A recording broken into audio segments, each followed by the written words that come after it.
Right. Hey everyone, thanks for joining. Today I am speaking with the team from Counterweight, and I have with me Helen Pluckrose, Harriet Terrill, Issy Marston, Kevin, and I'm sorry, Kevin, I don't know your last name, and Jennifer Friend. Hi everyone, thanks for coming on. Hi, babe. Thank you for having us. So you guys are all on Counterweight, and I guess Helen, this was kind of your brainchild, or something that grew up organically around you, I should say. And you guys are coming up on 1 year. So if you want to maybe give a bit of the background of how this all came about and what you've been doing, and then we can just kind of take it from there.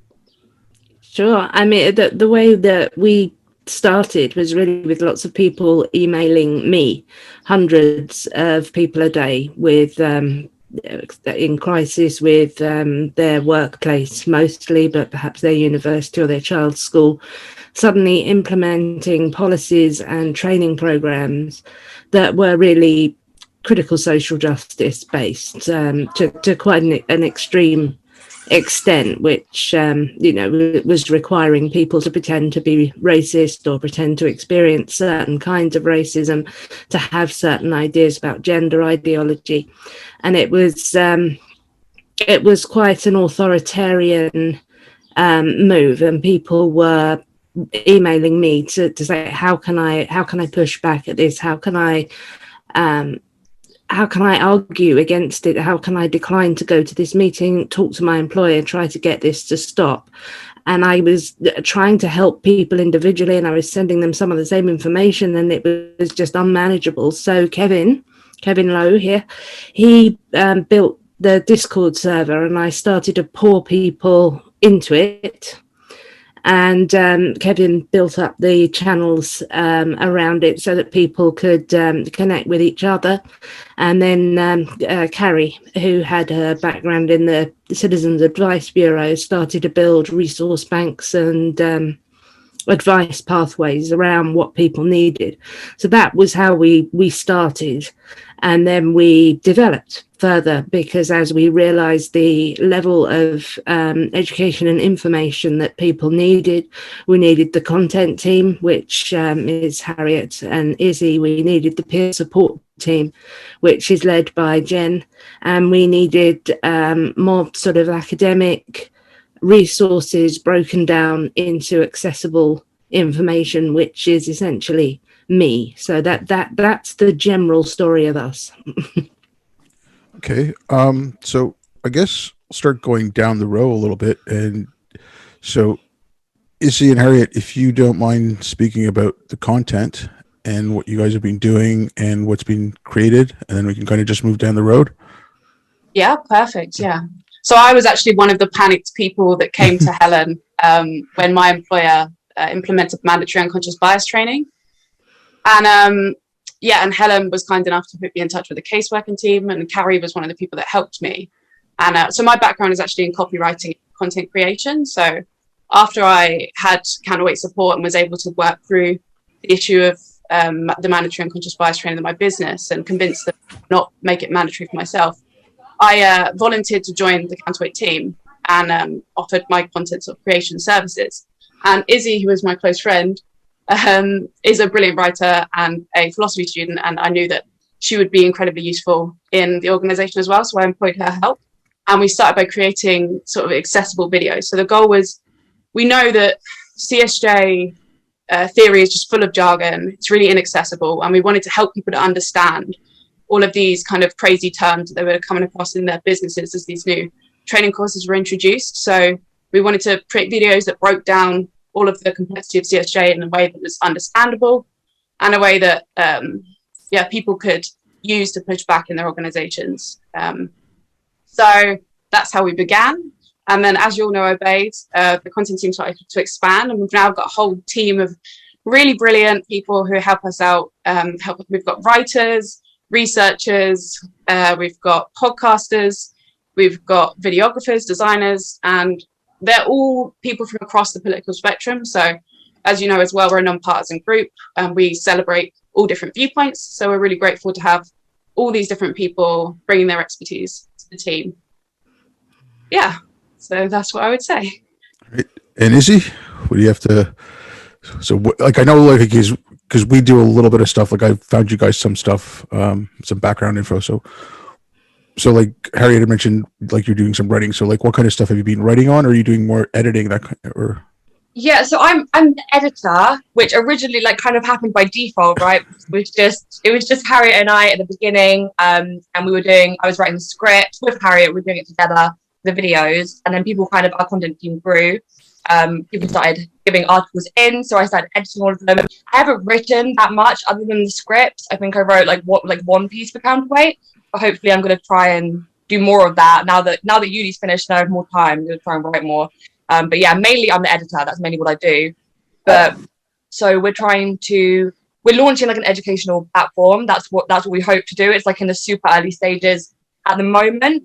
But I'm working with James, who's like he's a lawyer, yeah. James on it. We're doing a critical thinking course. This is the very first thing that we're trying to do because we didn't want to be like just anti-woke, right? Even though like inevitably that's a lot of what we do because we're an organization that helps people push back against critical social justice. So to a certain extent, like we can't help but be doing that, but we wanted to also help people understand liberal values and understand critical thinking so they don't have to take what we say at face value, right? So that's what the critical thinking course is. We might go through how to spot fallacies, how to reason for yourself, how to understand whether arguments are valid or sound, all that kind of stuff, how to test your own beliefs, right? Because we have a tendency to, confirmation bias, right? We have a tendency to just not question our own beliefs in the same ways that we do to other people. And that's certainly true even for people that are against identity politics, that are on the left. You know, they still need to criticize their own views and think about them a little bit more. So hopefully we just want to help people do that generally, right? Yeah, that's the next thing that we're going to do, I think. Yeah. great, thanks. And Kevin. So Helen mentioned you started up the Discord server. So I guess at the start you had your hands full trying to make sure Helen doesn't forget her password. Yeah, yeah. I built the Discord, and then I'm still in charge of moderating that. We're trying to make sure it remains welcoming and tolerant to any different viewpoints who come onto it, and our main focus with the Discord is just making sure that it remains tolerant and doesn't become too biased and too set in one direction. Soon after the Discord, I also built our website, and I'm in charge of maintaining and updating that. I also oversee many of our projects to ensure that we keep a liberal humanist equilibrium that encourages the free exchange of ideas. I keep up to date with development stateside, so Helen can focus more on the UK, Europe, Australia, and New Zealand. I've helped write some ethical policies for our employers who have contacted us. I also just do a lot of the boring stuff behind the scenes that keeps the systems running and stuff. Pretty basic. That I know a lot about. I spent plenty of time in IT. And he does indeed spend a lot of time rescuing me from technological disasters that shouldn't really happen to a competent adult in the 21st century. Well, yeah, I do a lot of tech support for anybody who needs it within the organization and outside of it often as well. I got a question for you about the Discord server, because Helen mentioned you created the communities and things. So are you, like, I mean, you know, initially you'll go in and you'll create some basic communities, but then did you start creating stuff as you saw a need, or were people asking for stuff? Let's say there was a group of 20 people from New York City and they said, look, can we get a subgroup just for New York City to create these topics? Or, like, again, how did that grow? Well, I started off with a set of basic channels to try to cover the needs that I kind of foresaw, but people in the Discord did request many channels. That's pretty common in Discords, but you don't want to add too many, because then you end up with a channel for every little thing that could possibly come up, and you end up with not very much discussion. So it's good to kind of keep it, to not let it extend too far. But I think we have like maybe 30 or 40 channels now, maybe more than that. But yeah, I just kind of I try to go back and make revisions as we see a need for them. Okay. On that, because I've been in a few groups, especially online, and like Discord's a little different, but like, let's say like Facebook groups, and they start off all nice and good, and then they just devolve. And I mean, how, like, if you've got like 30 channels, I mean, how do you moderate that to make sure they stay on topic? Like, I mean, and again, it's kind of weird to say, okay, you want to push liberal values, but then you want to keep everyone on topic. That's, it just kind of seems like indicative to. Yeah, I don't really care too much about them staying on content as far as staying on topic as far as the topic of the channel. I'm more worried about people being uncivil and unfair to people. The main concern is civility. I don't want people fighting on this server. I don't want people hostile with each other. We're pretty lax as far as staying on topic and stuff like that goes. But it is a challenge. It's easy for a Discord server to kind of devolve into something that we definitely wouldn't want, and that hasn't really been a challenge for us. The people in the Discord stay pretty civil. It's actually been amazing how civil the Discord has remained over the year or so that it's been up. It surprises me a lot, and I keep expecting things to get worse and harder to maintain, but it's been really great so far. All right, great, thanks. Jennifer, I'm amazed at. Sorry, I'm amazed at how civil people have been. Kevin has done a lot of preparing for, in case people broke into warring tribal camps, and what we'd do to try and mediate and stop that. And they generally haven't done it. That's good. Sorry. Oh, no carry problem. on. And finally, Jennifer, Helen had mentioned that you were doing peer support, and we'd spoken a little while ago, and you were talking about basically like counseling and therapy. So if you want to maybe talk a bit about what you're doing. Yeah, sure. So I came to Counterweight initially as a client myself, and quite a panic about what my employer was doing. A particularly virulent form of CRT happened at my workplace, and I reached out to Helen and received support through Counterweight. And as more and more people were reaching out to Counterweight asking for help and advice on what to do when critical social justice overwhelmed their workplace or school, Counterweight started noticing that people were experiencing some pretty intense emotional distress. And so I started providing one-on-one listening sessions to people in the form of peer support, using what I've experienced in my workplace as well as my mental health background. I'm a licensed clinical social worker. And so the one-on-one sessions afford people an opportunity to share their thoughts and their feelings without any fear of repercussions, without fear of being judged or being deemed racist. And I have been incredibly lucky to be able to pull together a group of very dedicated volunteers from the US and Canada and the UK to provide individual listening sessions because we have such a high demand, and to also provide listening groups. So listening groups are awesome. We have 5 of them running. When we posted that we were doing listening groups, we received about 100 signups. And it's an opportunity for people in the Counterweight community to get together and get to know each other and share their experiences in their school place or work, and to give and receive support and form community. So it's been amazing. I have been meeting, honestly, the coolest people I've ever met in my life.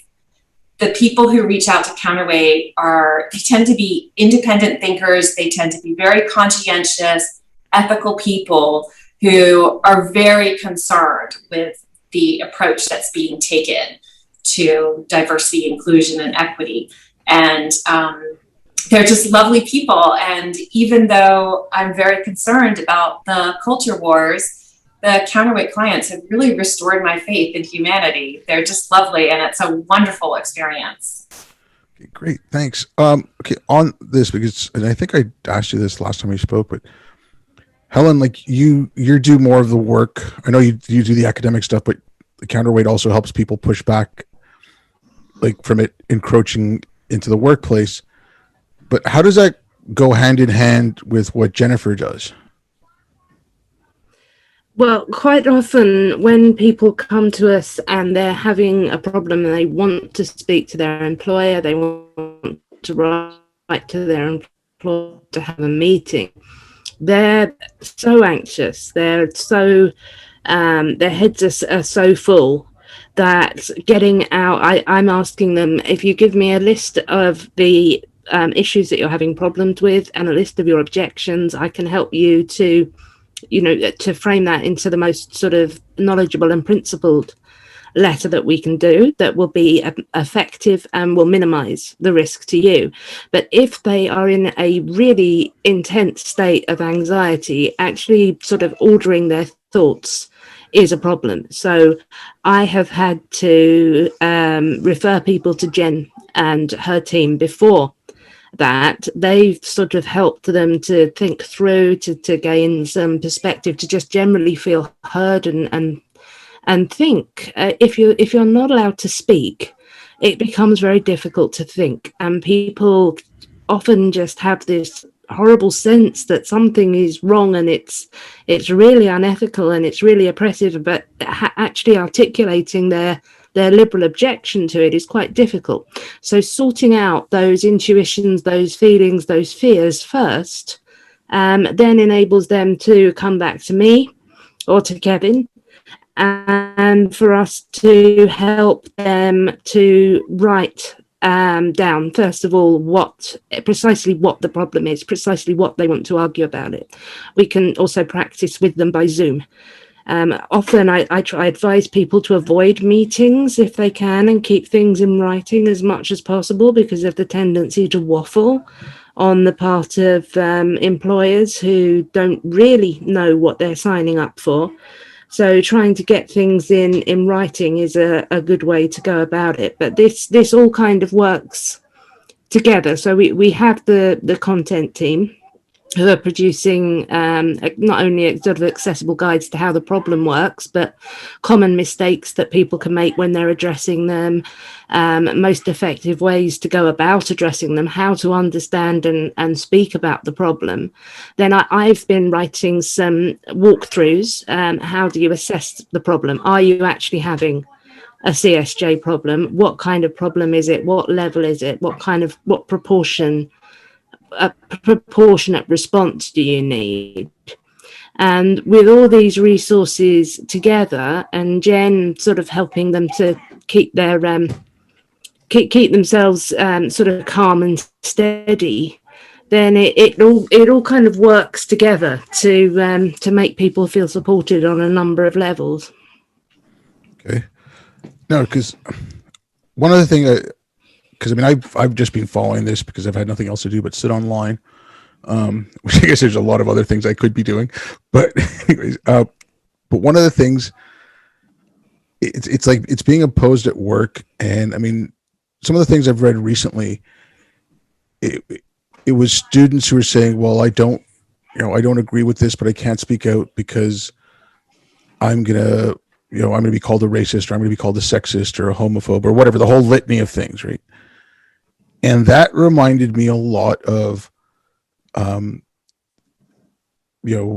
living a double life. And, I compared it to religion. I mean, it was, for about 6 years, I was an apostate, but I didn't tell anyone, so like, it reminded me a lot of that. And I mean, are you seeing stuff like that, or are those rare cases?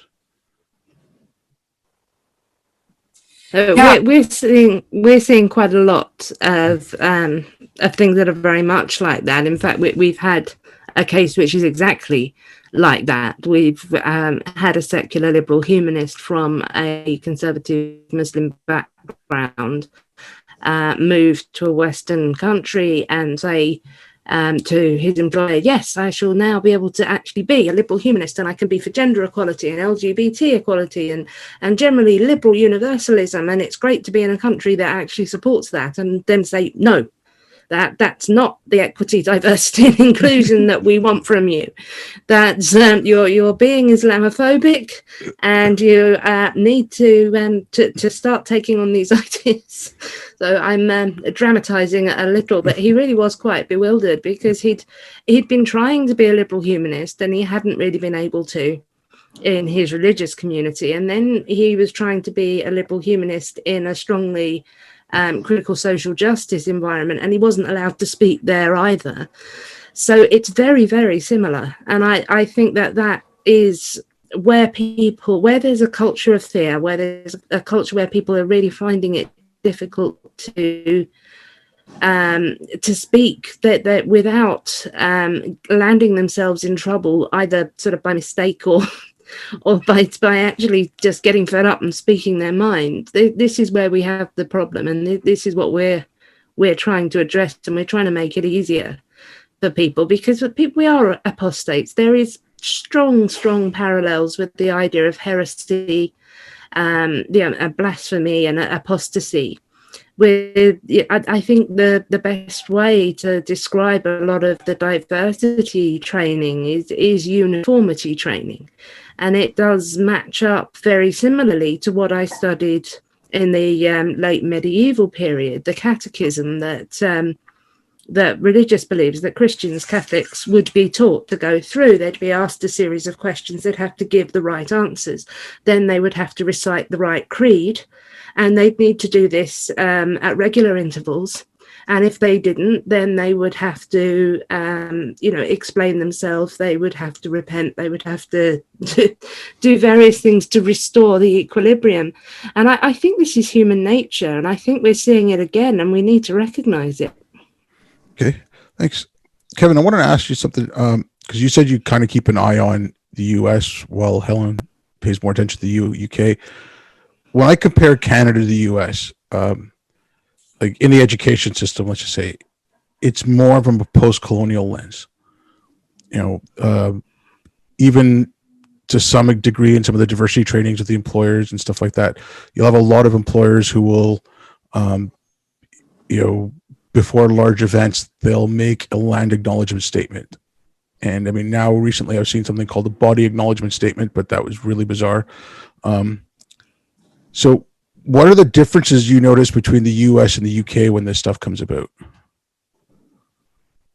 I think the main difference between the US and the UK is that the US is an at-will, or I think almost all states are at-will states in the US. So an employer can basically let you go for no reason. So we've found that it's a lot harder to fight all of this in the US than it is in the UK and outside of the US in general, because I mean, even if an employee wins, say, and gets whatever their goal is in the US, they can be fired right after that for no reason.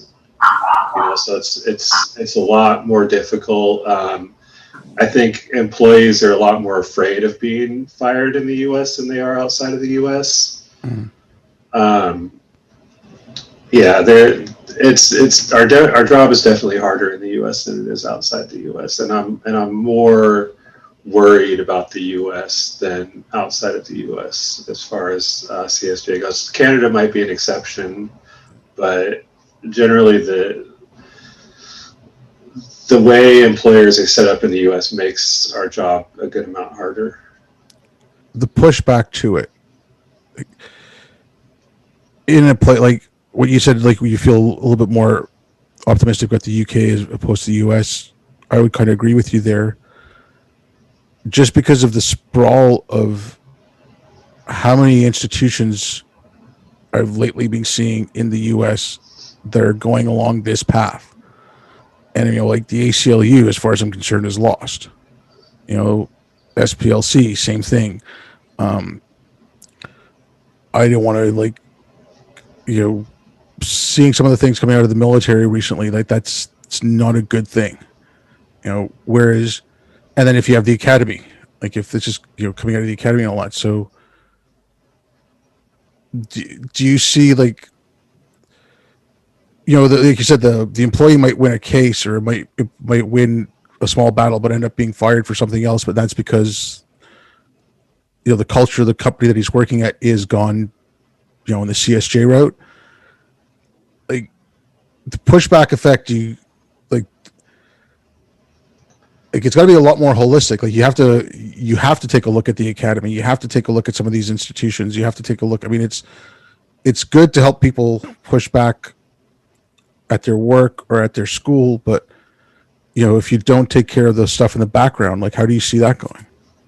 On a wider political level, if we're looking at changing institutions, changing laws, that's something that is largely beyond our scope. Our aim really is to create a groundswell, whereas a lot of other organizations are sort of working top down, and so they're taking something big like education or universities or policing or something like this, and they're aiming campaigns at it. Now we do that to an extent as well, if we're aware of legislation, as Jen recently with David Bernstein did an initiative in Maryland where healthcare workers were being expected to undergo unconscious bias training before they could have their licenses renewed. We can get involved in these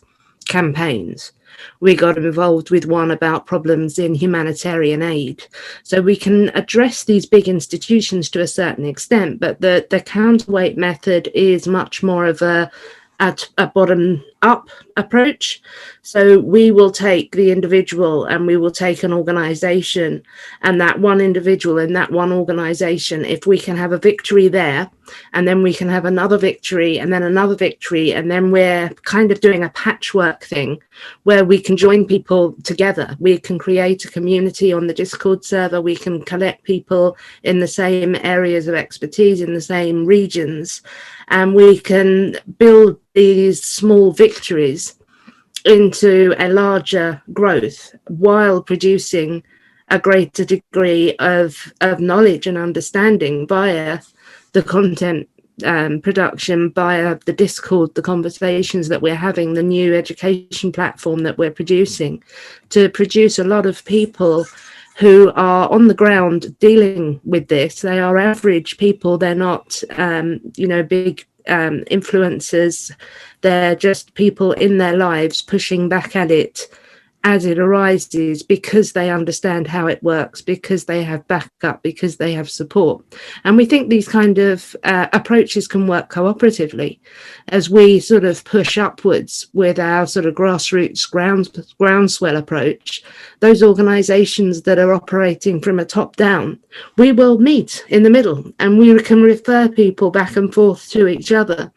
So I think it's quite an effective way of approaching the problem from different angles, and it also makes a difference to an individual's life. And I think a lot of us, as Jen says, and as I say, we find that particularly satisfying. We get to know people on an individual level. We know what their problem is, and when we've succeeded in helping them have their problem resolved, then there's a celebration. And as Kevin says, yes, there is a big difference. I mean, Harriet essentially won her case by being a very polite and persistent pain in the ass for about 8 months. And we can't really encourage Americans to make a nuisance of themselves, even very politely, without great caution, because of what Kevin describes, the sort of no cause firing policies. There's only so much you can make a nuisance of yourself, even if you're really polite. So it's very much a matter of taking in the individual situation, the consequences that are likely if they make a complaint, if they try and address the issue, and then trying to tailor a solution to their needs, which could range anything from actually addressing the problem, helping them to find an organization that will provide legal advice, just completely solving the issue, to giving them backup and support and letting them know that they're not alone. Okay, thanks. Jen, like I said, last time we'd spoken, you'd mentioned that there was, I think you'd said Virginia, where a few people from Counterweight kind of started up like a meetup group or something like that. Oh, that was Maryland. Maryland. Okay. Now, are you hoping for more things like that to happen? And I mean, I'm not saying forcing it, but just kind of more seeing like that to happen organically, so people do have that local support. So whereas, let's say you're going to your school's PTA meeting or something, and you want some backup with you or something like that. Yeah, I would love to see that happen. I would love to see more coalitions form, particularly in terms of protecting various institutions and professions. The medical and mental health profession are really under assault right now from critical social justice.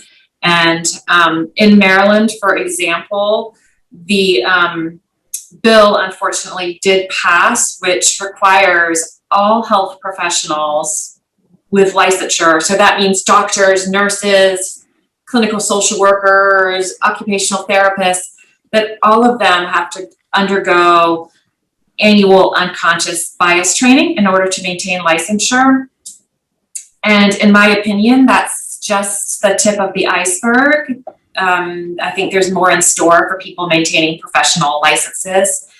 That critical social justice is going to intrude further upon that. And so I think that forming coalitions to push back against that in a constructive, principled way is going to become very essential. Okay, thanks. Kind of on that. So, Harriet and Issy, like, would you ever at any point start thinking of creating stuff to help people? Like, okay, if you want to get organized, if you want to, get people at your office or people, parents at your school or people in your neighborhood, get them together. Like, would you ever consider creating, like, maybe just a little guidebook or just something like that? Yeah, definitely. So we've already created videos that direct people to organizations that will help them to connect with other people. So, for example, we just did one on the increasing implementation of CSJ ideology in schools and how parents can protect their children. And in that, we talked about how people could organize and connect with other parents. There's a few other organizations who are doing that fantastically. I know FAIR have got a great system in place, and Parents Defending Education as well. But so we already do direct people to the right places so that they can do that. But we are also creating the Counterweight handbook over the next sort of few months. And in that, we're going to give people more information about how they can connect with other people in communities, how they can actually push back against their individual employers and make a real change within their individual businesses and universities, and how to do so in a way that's principled and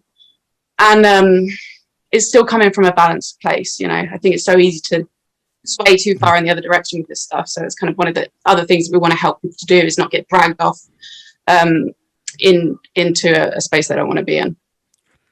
Yeah, that's part of the sort of what we're calling the academic project, but it's essentially breaking things down to how it's impacting real life.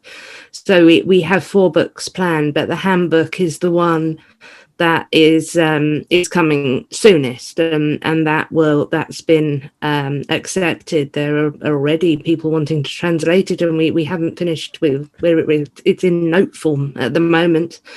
So that's going to have it's like a triage kit. It'll explain to people what is critical social justice, how to tell what level of problem you're having, how to push back at it proportionately. So Issy and Harriet will be contributing those chapters on how to approach things in a persistent, polite, consistent way, how to avoid common mistakes, how to not fall into a sort of counter authoritarianism in your activism against these kinds of things. In the next section, we're going to have useful sort of resources for sample letters and to understand different ways in which you can resist, because people tend to think that if you're going to resist this, you either throw yourself on the grenade, and then sort of risk getting fired and not being able to feed and house your family, or you shut up. But no, there are levels and there are ways. So we're going to look at 3 different approaches you can take addressing a problem. Kevin is going to contribute a chapter on how to write policies in order for employers that can protect their employees against ideological conformity and allow freedom of belief and speech while still consistently opposing racist discrimination. Jen is going to contribute a chapter of just how to survive this psychologically, and the kinds of problems that people are experiencing, and how you can deal with it and come through it by finding community, by talking to people. And she certainly knows a lot more about what she's going to put in that chapter than I do, but I think that'll be an important one. And we'll have a couple of academic-ish longer chapters at the end where I will break down the theories, the key theories, how they work. And we'll also adapt a mammoth document written by Carrie on all the studies into unconscious bias training and the implicit association test, and why it's not replicating, why it doesn't work, how it can be counterproductive. So people who want to have a deeper dive and can actually get a grasp will have those more detailed chapters, but people who are just immediately facing a problem will have much simpler, shorter chapters that answer the question, shit, I'm in trouble, what do I do now? And we'll have sample letters and useful organization. So it would be a very practical kind of book. That's our first project. We have other plans to produce a book on how to address hot topic issues with liberal reasoning. That will largely involve Kevin and me looking at how to be consistently liberal, essentially, when you're dealing with something like gender ideology, or if you're dealing with different ways of addressing racism. We also want to look at what is happening, what people are actually experiencing within mental health and within therapy. So what are their experiences on the ground? And we want to look at what's happening with artists. We're hearing repeatedly from artists of all kinds about the ways in which they are being constrained, what this is doing to art and culture generally, and what they want to do about it. So I think these are all quite exciting but accessible books that people will want to read. And and I shall also hopefully be contributing a bit to the educational channel for those people who are masochistic and want to understand things in a bit more detail about various critical theories. Kind of on this, so you're seeing a lot of there's legislation coming out in a lot of the states, and some people are opposing it as anti-CRT. And then there's videos of parents going up as well. And then you have the, keeping it kind of with a religious theme, the apologists for CRT or the apologists for CSJ saying, no, that's not CRT. What are you talking about? When I speak to people about this, I just kind of equate it to them. I say, you know what? In the same way that intelligent design was smuggling Christianity into the curriculum, what's going on with the diversity and what's going on, no, that's not CRT a la Delgado or anything like that, but that is, smuggling CRT into the curriculum under another guise. I kind of equate it to that. Do you see that helping you, or do you see that making things getting worse for you? All those legislations and things like that coming out. They're just so vague. That's the problem. If people, if school districts have a responsibility to teach children in a balanced way and not indoctrinate them in any one ideology, this is certainly a good thing. But when we've got this really kind of vague legislation that can be used, I mean, we see this in the UK. In the UK, there's a requirement for schools to have 15 minutes of collective worship of a broadly Christian nature. Now, that's something the British Humanist Association and I have been trying to get out of schools for a long time. But the schools have a great deal of power in how they implement that. So a lot of them will just do some nice stuff about, loving your brother and being kind to people, and they'll call this broadly Christian. And there won't be anything, it'll be secular, it'll be humanist. Whereas other schools, if they have a teacher who is a very committed Christian, as unfortunately my daughter's school did, then you get kids being told about how they're going to go to hell if they don't believe the right things, and bringing home lovely pictures of lakes of blood, which apparently was an excellent way to celebrate Passover. So yeah, that's what worries me with the US legislation is that there is such a vagueness there that I think it leaves schools. I mean, what does it mean by you cannot promote these ideas? Does this mean you cannot say these ideas, or does it mean you can't say that they're true? So but I should probably will let one of the Yanks speak to this in a bit more depth. Yeah, I have something to say about that. So it's a really thorny issue in the US because in the schools, K through 12, CRT isn't being presented as a theory. Well, here's one way of viewing our nation and our problems and our history. It's being presented as fact, and it's not being presented in a sort of standalone, sectioned off way, so that oh, this is the time where we're teaching critical race theory. It's being actually woven through the curriculum and so deeply embedded in the curriculum that it becomes quite difficult to tease out. So I don't know that bills banning it will be effective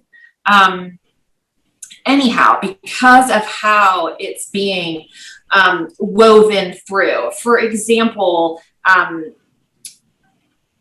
sometimes in English class, the content will be CRT based. They'll use it to teach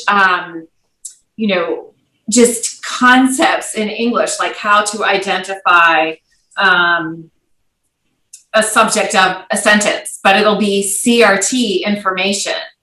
So I think it's really challenging to address it when it's woven through in that way. And then there's also attempts being made in the United States to disguise CRT.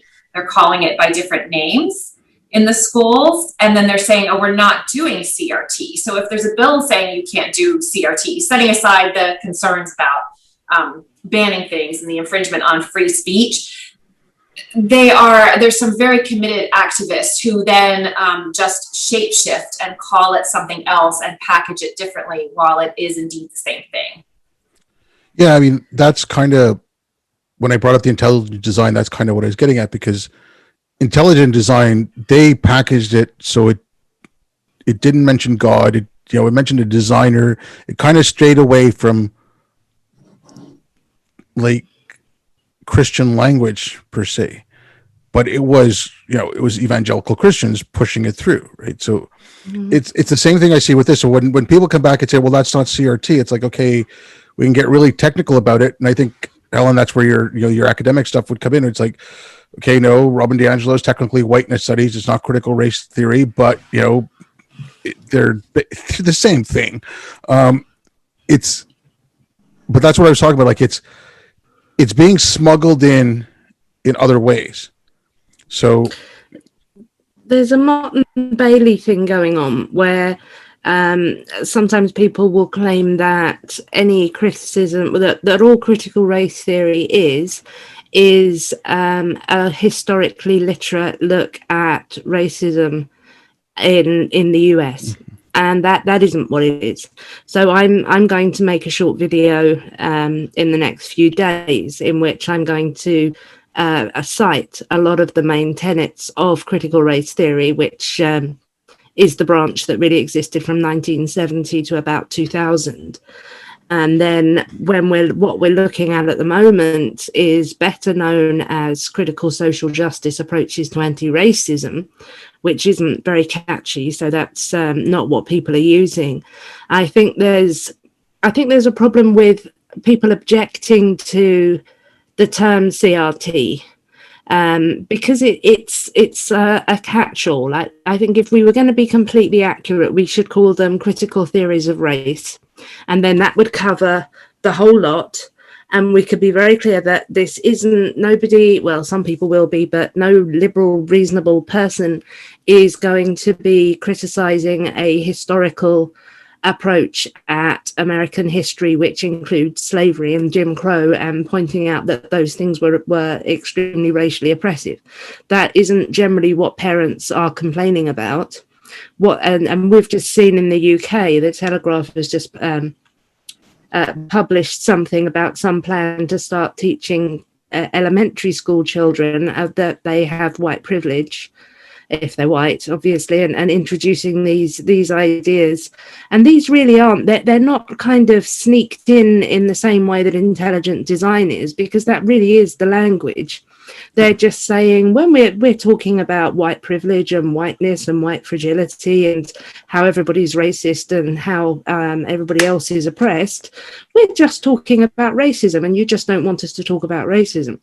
So that's it's really much more overt, which does mean you can get at it more easily. But if we're having this confusion about what the language is and what it is that you're actually trying to ban, then it gets extremely messy. Certainly, yes, if you want to say we don't indoctrinate children into Marxist, conservative, libertarian, critical social justice, Christianity, Islam, or any ideology, that's a good all-round policy that I think schools should adopt. But what we're seeing at the moment with the conversation around CRT is people just aren't even able to discuss it properly, because nobody will agree on definitions and nobody will agree who understands what they're talking about. Okay. This actually, Harriet and Issy, you might be able to get onto this, because this is something I've said. When you speak, or if you listen to a scientist talk, watch a video from Carl Sagan or Richard Dawkins talking about biology, if they go back to jargon, then they'll do their best to explain it in plain English, because they want it broadly understood by the people they're speaking to. Whereas if you listen to, and there's a couple of people that have been doing it recently, like debates about CRT, and it's from people who say they're proponents of it and whatever. All they have is jargon. They can never really stop to explain it in plain language. I mean, the closest I've seen, and that was in a video from Kendi, it's like, a racist system is a system that, delivers racist results or something like that. And I was just like, okay, that's a nonsense answer. So, like, what do you get pushback on stuff, and like people are like, okay, you're not explaining this properly, and then they just give you a jargon-laden explanation for why you're wrong? Or like, how do you get around explaining some of this jargon to people? Because some of it is, when you try to break it down to plain and simple terms, it sounds a little crazy. Yeah. Oh, sorry. We don't actually get that much. I haven't really noticed people pushing back on us in that way. We don't tend to get like a lot of people that are maybe really into critical theory or proper advocates of it on the academic side, like coming at us or saying anything. I haven't noticed it very much in terms of our content. And also, a lot of our content isn't specifically about the academic side. So some of it is like we kind of have like varying degrees of difficulty, varying degrees of like, you know, the degree to which it's academic or it's just simple. But because a lot of what we're doing is targeted at the average person, in a way, it doesn't matter whether or not we're talking about critical race theory. The point is, what's the content, right? So whatever theory it is that the business or institution says they're implementing, that's not the issue. It's what's the content of it? Is it racist? Are they invoking stereotypes about people because of their race or whatever it is? If that's what they're doing, most people agree like that's wrong. Like, because a lot of the problem is people assume because it's social justice or because it's termed social justice, it's something they all want to get behind. As soon as you kind of say to people, oh, look, this is what this looks like, whereas this is what like most people would want to get behind, which is maybe the Martin Luther King idea of judge people by the, you know, the content of their character, not the color of their skin. People get behind it and it doesn't really matter whether or not we've exactly described critical race theory correctly or not, because it's not the point of issue, right? It's not the thing people are having issues with in the UK, especially in their businesses and stuff like that. Okay. Kev, like, how about from yourself? Like, because you mentioned the employment and stuff. So when you're seeing some of the pushback, like, I know you're saying the Discord server and everything's okay, but are people posting, this is what I'm getting as pushback, or like, you know, like I've seen in other groups where, you know, whatever topic of the group is, they'll say, well, I posted this somewhere else, and then this is the response I got. Like, are you getting things like that where people are, you know, I had this problem show up at work where they're introducing this diversity training, and this is how I pushed back, and this was the responses I got. Like, are you seeing stuff like that? A little bit. I think that a lot of people right now are don't really understand why some of the indoctrination that's coming out of critical race theory and critical theory are bad. They don't really get the problem with it. They just think that it's basically civil rights era anti-racism and that everybody should be behind it. I see a lot of that. I think most people, especially just normal people who aren't like Twitter activists or whatever, don't really understand what it is that they're advocating when they're pushing the CSJ stuff on employees or just in general. That was a really good answer, and that is what we see as well. We'll hear, you know, one of our clients will object to being required to read Robin DiAngelo saying, I don't agree that all white people are racist. And the employer will reply, but this book doesn't claim anything like that. You're straw manning it. Now, that's the central thesis of the book. And we had someone as well, they were promoting Ibram X. Kendi all over the place. And when the employer said, I think it's possible to just be not racist. I don't think you have to be either racist or anti-racist. You can just be not racist. The employer said, well, of course you can. And nobody's saying anything different. And you're promoting Ibram X. Kendi. There's a real disconnect where employers are just pushing the books that are popular, and they're assuming, as Jen said, that it really is just the next stage of let's treat everybody equally, recognise that racism still exists, and recognise that we need to continue opposing it in a liberal way, and not recognising that it's making these really huge theoretical and unevidenced claims. You'd mentioned the arts, and because I've spoken to a few actors and a couple of musicians, but I don't know if you read this, and I saw it this morning, and I'm gonna mispronounce her name. Is Chimamanda Ngozi or something like that? You know, I mean, I'll just read like the last chapter. Like she did it in three. She said it's like obscenity in 3 parts, and it's what she says here. It's just I think to me it's perfect. It's like, in certain young people today, like these two from my writing workshop, I notice what I find increasingly troubling: a cold-blooded grasping, a hunger to take and take and take but never give, a massive sense of entitlement, and an inability to show gratitude, and an ease with dishonesty and pretension and selfishness. I mean, she goes on, but it was basically about how if she spoke out against, she said, I think at one point she said a trans woman is a trans woman. And she got grief for that. I mean, I know you're no stranger to that, Helen, but she got grief for that. And at the same time, the same people who were giving her grief were also giving her grief for not praising their work. You know, at one side of their mouth, they're saying you're a horrible human being, blah, blah, blah, blah. And next they're saying, well, why aren't you praising my work? And she was talking about stuff like that. And again, she was talking about the arts. And it's, you know, I've read a couple articles now where authors are going back and changing their works because they're worried about what was in their work. Like, I was joking about this a while ago. I said, you know, buy all your stuff in hardback, because if they want, they're going to change your Kindle versions. And now I'm like, okay, it could happen. Yeah, I mean, this is, until very recently, they were, the critical social justice activists were promoting Adichie's work, We Should All Be Feminists. And then when she revealed that her feminism is gender critical, she suddenly fell out of favour. And this is what happens. And this is something I think we're going to see an increasing conflict over, because the two big things at the moment are critical race theory and trans ideology. There's an attempt, particularly in the US, to try and do these two things together. And that doesn't actually work very well, because a lot of African Americans are more likely to be religious, of Christian or Muslim faith, which means they're less likely to accept queer theory ideas of gender and sexuality.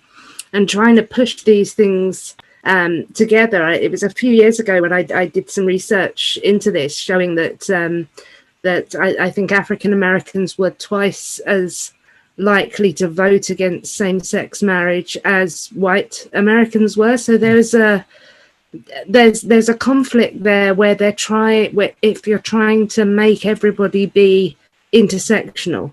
And it's a problem that you know, liberals, we don't have to face this. If somebody is a marginalized group by their race, but they're also being homophobic, we don't have a conflict. We can just say nobody should be racist against you, and you shouldn't actually be homophobic against this person either. And these two things can exist at the same time because they're both illiberal. But if we're going with the race and the queer theory, and we're trying to combine them into intersectionality, what we end up with is a mess. Yeah, there's a case recently in Canada that touches on this, and it was a Muslim family, and they were opposed to their child getting puberty blockers, because basically in a couple of provinces, if it's not affirmation therapy, and if the parents don't affirm it as well, the state can step in. And so they were actually in court about this. So now, you know, and this happened before the recent attack in London, Ontario, you know, where the guy ran over 4 people. But now that's going to cause some aneurysms in the social justice world, because it's, okay, do we protect the minority rights, or is it trans rights, or like what's going on there? Yeah. Yeah, I mean, one of the activists who tried to make a lot of lawsuits against people of minority religion, particularly Muslims, who didn't want to wax her scrotum because of beliefs, you know, against this caused a problem. Now, that particular individual, whose name I can't bring to mind at the moment, wasn't a typical critical social. That's the one. Yeah. Now, that she wasn't a typical critical social justice activist. She was quite openly hostile to racial and religious minorities, and also perhaps not very mentally well. But that does present a genuine problem for a lot of people. If you've got people with socially conservative beliefs who have got those from a minority religion, and these are coming up against very, I want to say liberal, but I don't mean liberal in that sort of equal sense. I mean in that sort of liberation, sexual liberation sense. they're not going to agree with that. They're not going to agree with liberal LGBT activism, and they're not going to agree with CSJ LGBT activism. And so we have this conflict. Yeah. Okay. I don't want to kind of stick with this too much, but so going forward, because I guess I mentioned you guys have done a year so far. So going forward, what are you hoping for? I know you've mentioned some of the books and things like that, but what are you like personally hoping for Counterweight? Because I mean, technically, you know, it would almost be that you make yourself redundant, because if you help push back and if you help make people self-sufficient enough, then there won't really be a need for you. But like, where do you kind of see yourself going with this? Okay, I'll answer first, and then I'll leave it to everybody else, because I would say yes, we really want to make ourselves redundant on the critical social justice front, but we're essentially a liberal humanist organisation. So the fact is that humans really aren't that liberal humanist. So there is always going to be some form of illiberalism to fight, and I think we'll always be fighting it. Yeah. Yeah, and on the content team side, so as we talked earlier about the educational platform that we want to develop, it isn't strictly focused on CSJ ideology. It's helping people to restore liberal values to their organizations or within themselves. I think that's the wider goal. Yeah. And as I say, because we produce a variety of different types of content, it doesn't have to be restricted to CSJ ideology. So long as we're helping to instill liberalism, within people's minds, hearts, and organizations, I'm happy. No, but with the curriculum or like the school content, I don't want to call it curriculum, but that's one of the issues, especially in the States. I mean, even here in Canada, I don't know about the UK, but there is no alternative being offered. I mean, this stuff is pretty much what's coming out, and that's what's being offered in curriculums. I mean, I'm not saying it's completely ubiquitous, but you're seeing more and more of it. So if you actually have something else to offer to someone, instead of just saying, don't do this, but you're not giving them anything else, it's like, is that also kind of what you're hoping for, or what are you trying to do with that? Do you mean are we hoping to create an entire curriculum? I don't know if you want to say an entire curriculum, but at least maybe even a framework. So if someone wants to try to do something on their own, or someone's because I mean, I know in the U.S. homeschooling is going bigger, especially after the school was shut down for almost a year last year, with the pandemic and everything. So people are looking at more homeschooling and stuff like that. So not even necessarily a curriculum, but a framework for a curriculum or something, saying this is how you can build something for yourself or something like that. Or it's certainly an ambitious long-term goal that we'd like to aim at, for sure. I think we're starting with fundamentally liberal courses that focus on, that are applicable to a broad range of people, mostly adults at an initial level, but we also do recognize the need for more materials for young children, especially those who are being homeschooled. And that's certainly something that we want to branch out into. Yeah, I mean, so what we've got already is Wink and Den, right, have already kind of written two, which are essentially actually curriculums. One of them, it goes through curriculums that already exist, or reading guides that already exist, and it provides alternatives. One of them is really comprehensive. One of the things, I mean, they've already done this, right, so it's not in the future, but one of them is extremely comprehensive. It gives so many readings and questions, discussion questions, everything like that. But in terms of the educational platform, because of our resources, right, we're not making really, really long courses. They're going to be at the moment 4 hours, something like that. And at the moment they're for adults, so we do want to do things for universities and for children, but they would probably be quite restricted in their focus. So in terms of if people were looking for whole other syllabuses, long term, if we could do that, that would be great. Yeah, that would be great. But it would require quite a lot of thought, in everything they need to know if they need a whole new syllabus. So the reason that we've taken this approach as well is, ultimately we want to produce educational resources that are actually worthwhile and have had a deep amount of thought and energy and research put into them. So we're restricting our focus so that we can produce a small amount of courses that are really going to help people.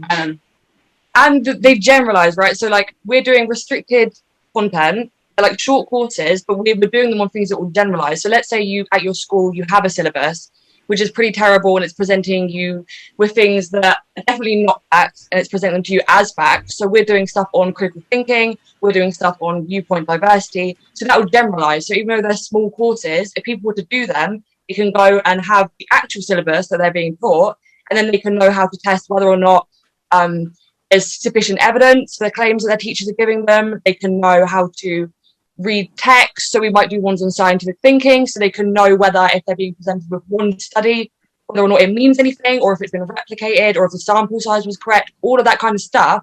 So if we do restricted stuff, we can generalize. I think that's the hope. We want to do the really, really important stuff that will help people when they're learning other syllabuses that might not be that might be a bit dodgy. Okay.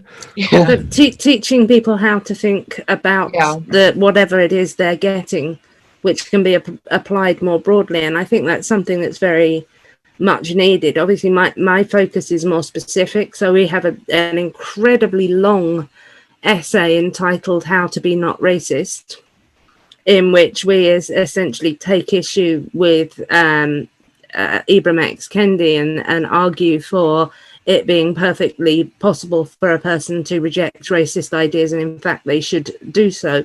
And if they have difficulty doing so, there are measures in which can help them do so. And of course, that we've also got the young adult version of Cynical Theories is going to be coming out in the autumn, which we hope to interest schools in as a kind of counter view. And it's done its best to be charitable to critical social justice ideas, but point out the flaws in them.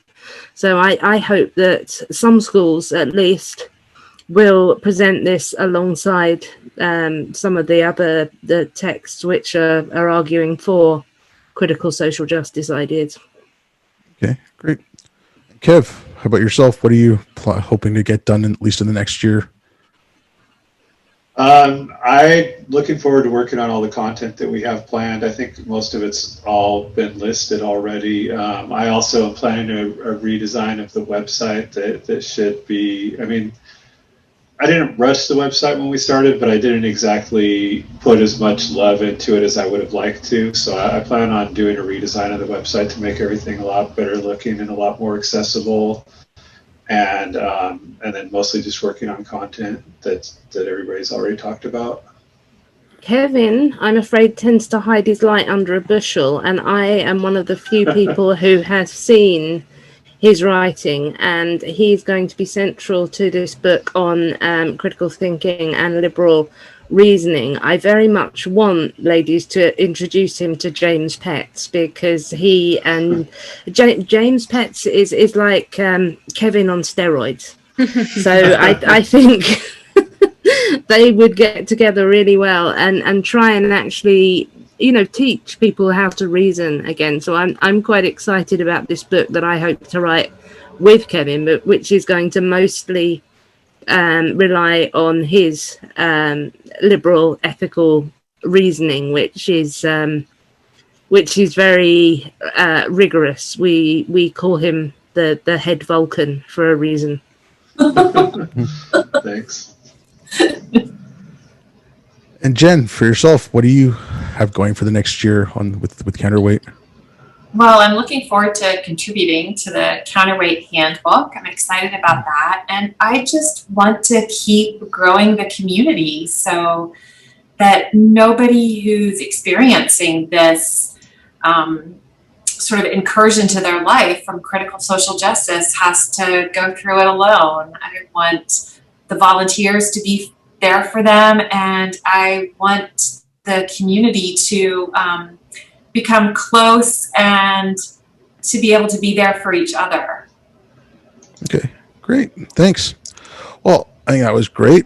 Unless if you guys have any last words, I'll let you go. If you want to let people know where they can get a hold of you, get a hold of Counterweight, go ahead. I'll put the links down. Yeah, brilliant. Please find us at counterweightsupport.com. Okay, awesome. And if they want to get a hold of you, like for help or anything like that, it's from the same site, right? Yeah, there's a contact form on the site, or it is info@counterweightsupport.com. Awesome. And if you're budding content contributor and you'd like to write for us, visit the Write For Us section on the website and just drop us a message. We're always looking for new, exciting content. Awesome. Well, thank you all so very much, and keep up the good work. It was good talking to you. And thanks everyone else for listening, and I'll be back.